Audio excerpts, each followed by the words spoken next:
good? All right. If James showed up for this one and not Mike's, that would have been awesome, but I guess not here. Anyway, thank you guys all for joining us. Obviously wish we were preparing for game 2 at OKC instead of here today, but you know, we've talked about our goal. Step 1, get into the playoffs, which we did last year, but step 2, stay there and advance. And obviously we're disappointed that this year we didn't continue that goal. So while the year didn't end as we hoped, I do think a lot of bright spots. De'Aaron and Domas career years in a lot of ways. De'Aaron would lead the league in steals. I believe he had his most points per game. And Domas obviously with his double-doubles, triple-doubles throughout the year. Keegan strides on both ends in year 2. Keon, when we had some injuries down the stretch, really showed up big for us. And so a lot to build on. I think looking forward, we're excited. I'm excited. Disappointed we didn't make the playoffs, but we do get a lottery pick in addition to, I think, a good base of assets and flexibility to go and improve this team and get back to the playoffs where we want to be. So happy to take questions. Monte, when Mike got the job, he talked about the importance of building the culture. And from your perspective, how do you think that you guys as a group have done in cultivating that, and just what's your evaluation on the time that he's had in this role? Yeah, I think the biggest thing is what we've seen, especially the last couple of years, guys wanting to be here in Sacramento, wanting to be a part of what we're doing here, guys coming here wanting to stay, guys from elsewhere wanting to come and join. And you know, Coach Brown, his staff, our players all deserve a ton of credit for that, and obviously, you know, winning helps. Monte, just want to get your thoughts, because Malik has been a big part of this project in the last couple seasons, and we know what's going to happen in the off season. Just want to get your thoughts on where we are, you know, where you are as an organization is probably possibly bringing them back. Well, I think you guys got to talk to Malik yesterday, and you know, he had some great comments. I think the fans, the love they have for him, that's reciprocated. We love Malik. He's obviously been a huge part of what we've done the last couple of years. You know, sadly missed him at some key points down the stretch. We could have used Malik, but and not just what he does on the floor, but off the floor, his attitude and mentality, and obviously his swag and everything that Malik brings.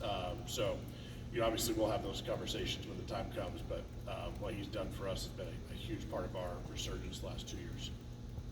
Monte, do you kind of have a feeling of how that might play out already? Like, do you have like a confidence to you in knowing that what you guys can do? Yeah, I think for us, you know, I won't get any of those specifics, but you know, credit to Malik. He gets to make a free agent decision. It's you know, I think we'll put our best foot forward. We you know, he loves it here, we love him, and so hopefully we'll be able to do that when the time comes. And just following up on that, like, you know, having every time you're here in this city, you've been in this position, everyone says how important the off season is. It seems like it's always important, right?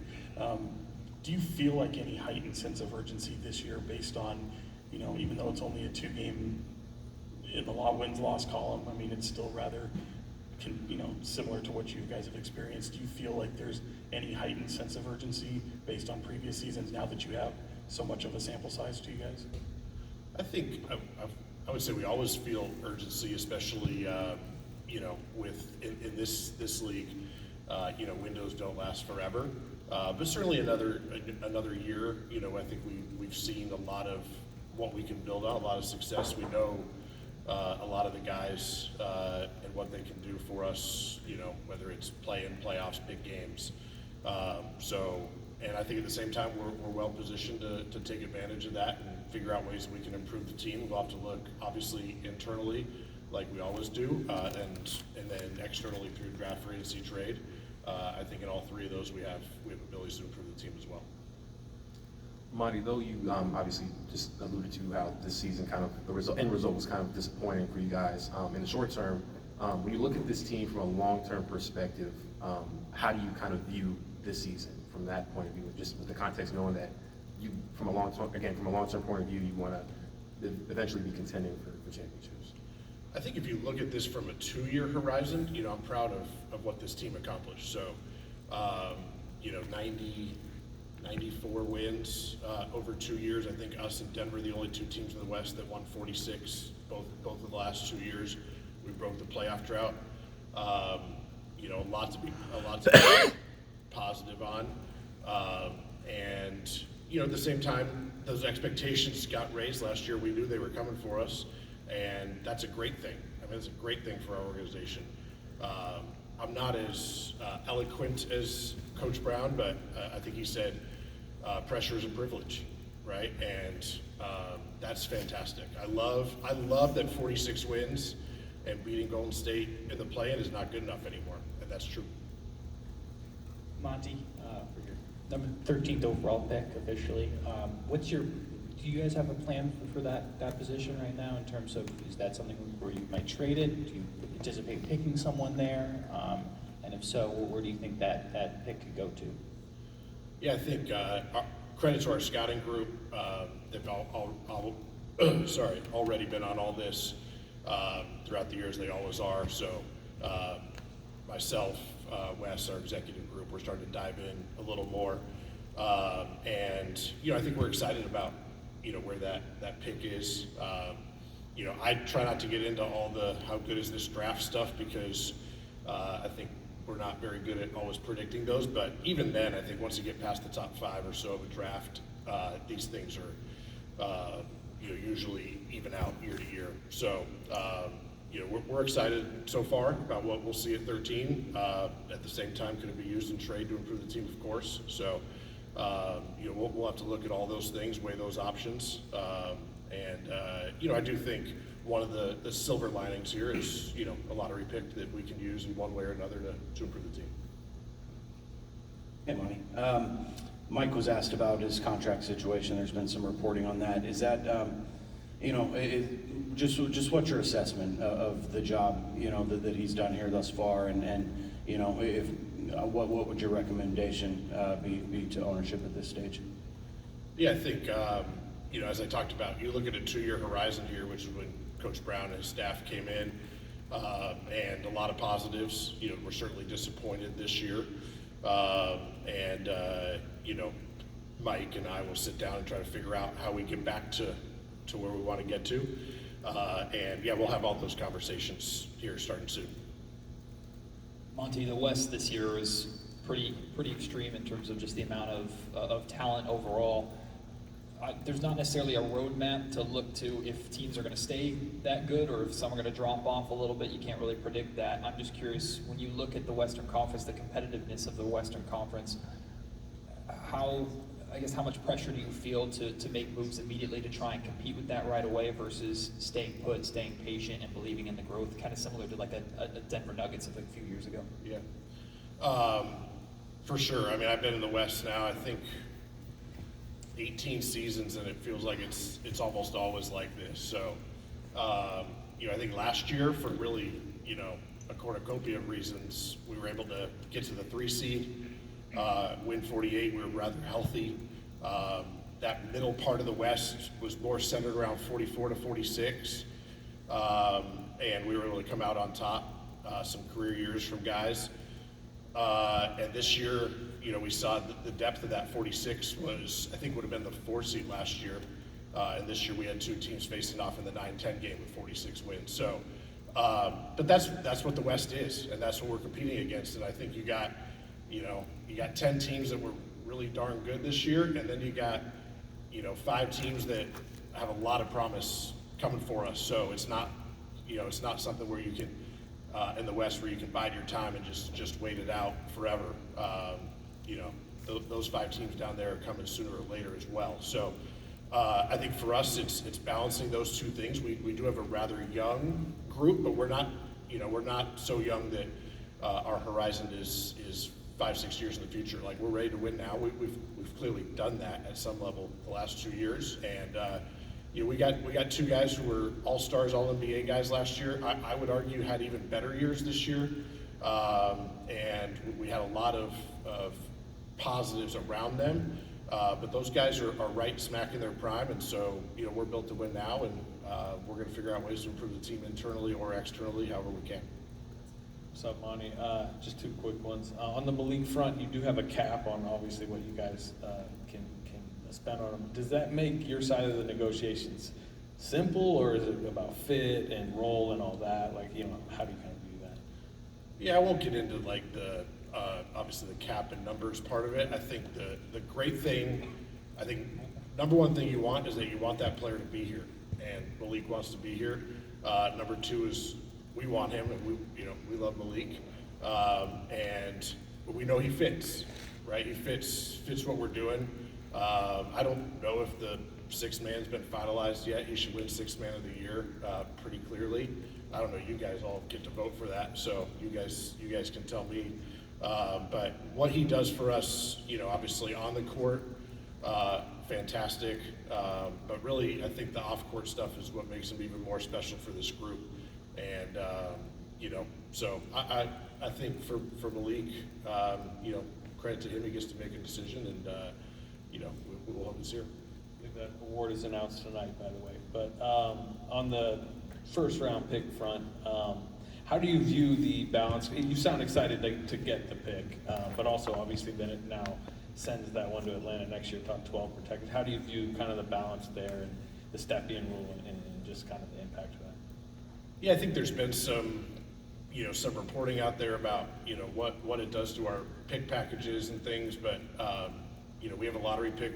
We only owe one pick in the future, and so we'll have plenty of pick power, I think, to go and do whatever we want. And again, there's two ways to do those. You pick them, and I think, credit to, Phil Jabor and our staff. We've done, I think, pretty well in the draft certain years, and you can trade those, and we've done that as well, the Kevin Huerter trade in particular. So, I think we'll have opportunity there, and, look, anytime you get to pick inside the top 15, you got a chance to get a pretty darn good player, and so it's certainly I wish that pick was going to Atlanta when I was trying to figure out how to stop the Thunder right now, but we'll use it to our advantage.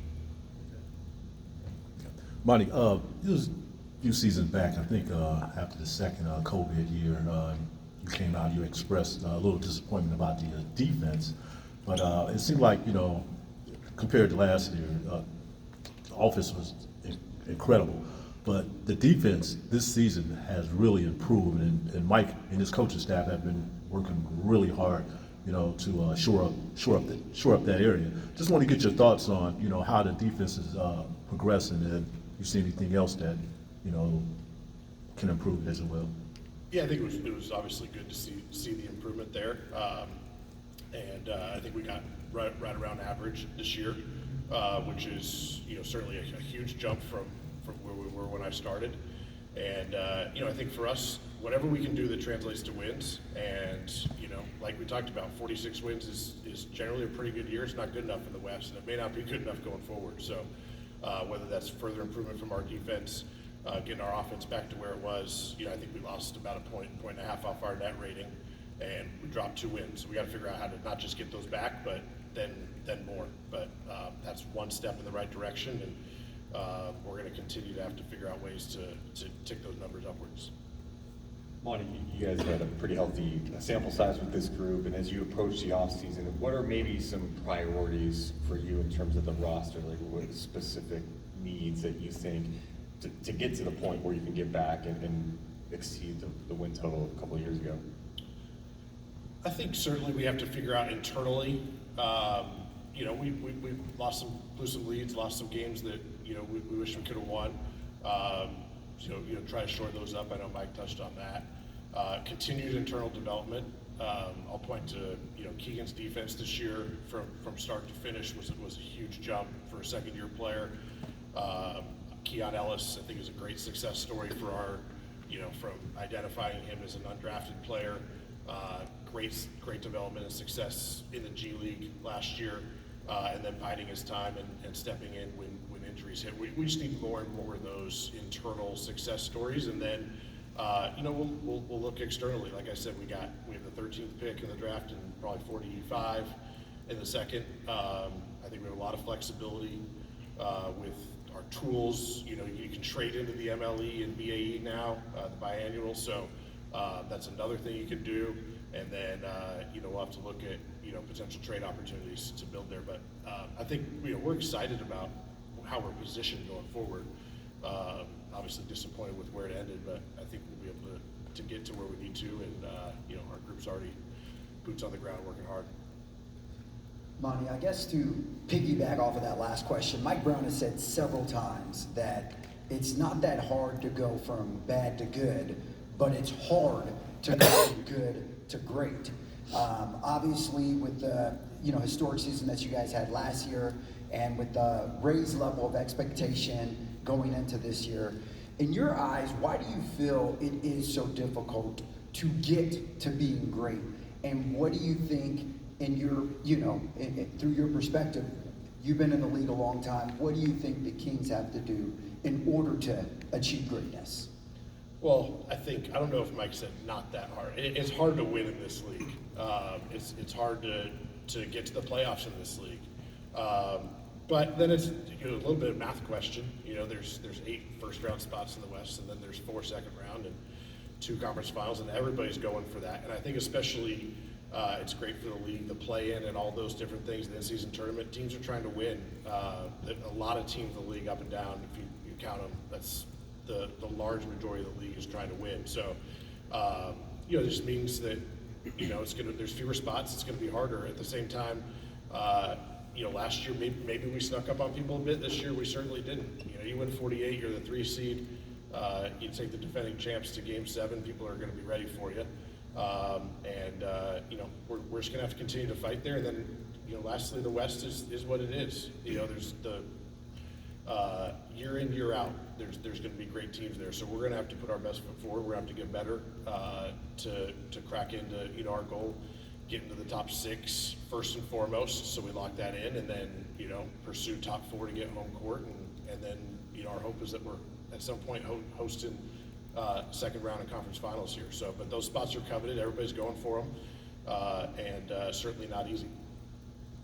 Monte, we were talking to De'Aaron a little bit on Monday about the consistency that he's had the last couple of years with your front office and Mike, obviously, because he's been here through a lot of turnover.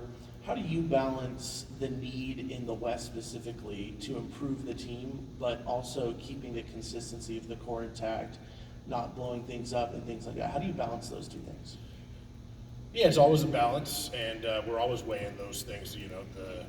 What does this do for us now versus what will we be able to do in the future?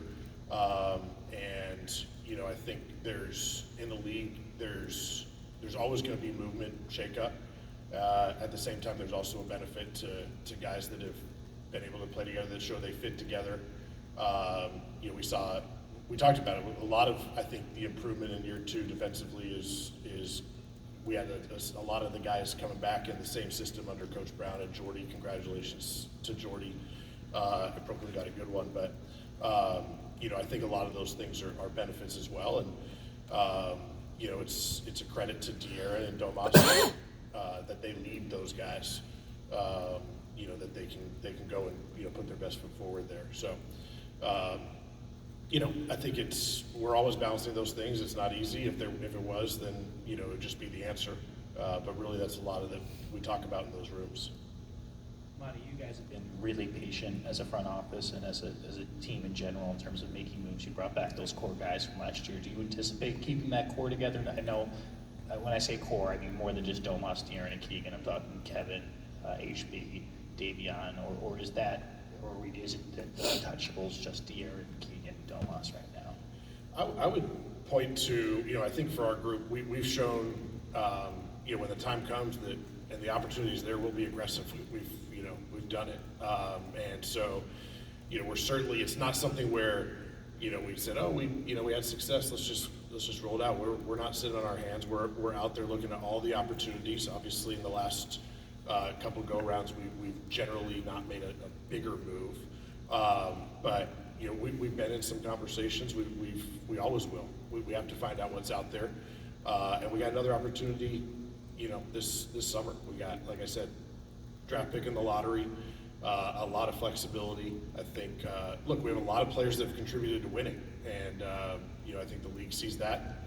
Brooklyn just wanted to come in and take our number one assistant because of what Mike and the players have done here. So, we got to always evaluate those things, and it's for us, I think it's putting ourselves in a position that we can take advantage of those opportunities when they come, and I think we're in a position to do that this summer. Monte, building off a lot of what you just said there, most of us, especially me, ignorant to the conversations that were happening during the trade deadline, for example, but you see the jump and how different the Dallas Mavericks looked after the trade deadline, and other teams, not just in the West, but around the league did. Is there any regret or remorse to staying put or not making any moves on the deadline, considering how the season ended, or are you able to kind of separate yourself from what other teams do and just focus on you? Yeah, we focus on ourselves, and I think one benefit we'll have on those teams going forward is probably more flexibility, more draft assets, and how can we put those best to use. At the same time last year, we were able to stay healthy post deadline and make a run, and who knows if Kevin Malik are able to, Trey as well, was down for a while. If those guys stay healthy, maybe we get another couple wins and we're in a better position. But yeah, no, look, every move won't always work out. I love the process that our group goes through. And I think, it was funny, I was talking to my 5-year-old, he's playing baseball, and he got upset when he got out. I said, what the best baseball players, they only make it 3 out of 10 times, right? All of these things, all these batting averages, all these decisions, we're not going to bat 1,000, but we want to just put ourselves in the best spot that we can make the next move that we need to do, the right move, and all those types of things. So, no regret. Excited for where we are going forward, because I think we'll have a lot of opportunity. Thanks, everyone. Thanks, Monte. Thanks, guys. Thank you.